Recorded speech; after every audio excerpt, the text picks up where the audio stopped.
On me demande souvent quel est le meilleur appareil cardiovasculaire à avoir à la maison.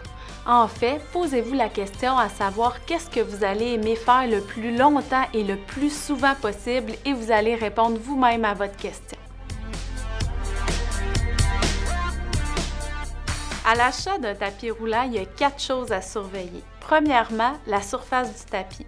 On s'assure d'avoir un minimum de 45 par 135 cm. Deuxièmement, le plan d'inclinaison. Alors, on parle de la pente. Un minimum de 12 %, facilement on peut aller jusqu'à 15 ou même 20 % de pente.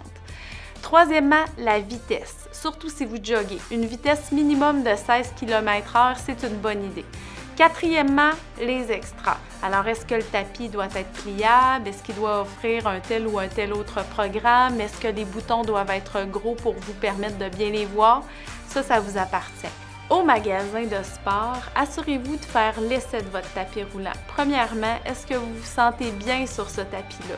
Deuxièmement, en descendant du tapis, mettez-le à la vitesse et à la pente maximum et écoutez bien le bruit qu'il fait.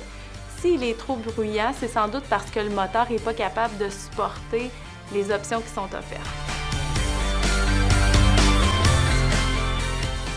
Parlons vélo stationnaire maintenant. Si vous n'avez pas de limitation physique, je vous suggère fortement le vélo de type spinning. Celui-là vous permettra de travailler en position assise, mais aussi en position debout. À l'achat, on vérifie l'ajustement de la selle, qu'elle soit en mesure de s'ajuster de manière verticale et de manière horizontale. On vérifie également l'ajustement du guidon, idéalement à l'horizontale, mais assurément à la verticale. Et on vérifie aussi les pédales. Alors, on s'assure d'avoir une pédale minimalement avec un cale-pied. Et si en saison estivale, on utilise la chaussure à clip, on s'assure d'avoir des pédales à clip. À l'essai de votre vélo, assurez-vous d'abord d'être confortable et d'être bien stable lorsque vous êtes assis dessus.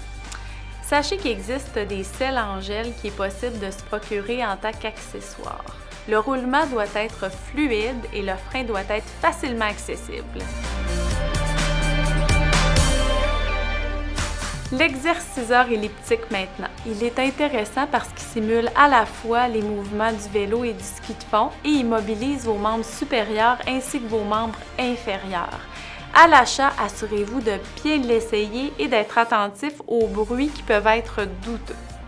Quand vous achetez un appareil, assurez-vous d'avoir assez de place pour le mettre. Puis en voyage, pas nécessaire de se procurer un petit appareil. Allez dehors, c'est le meilleur gym en ville.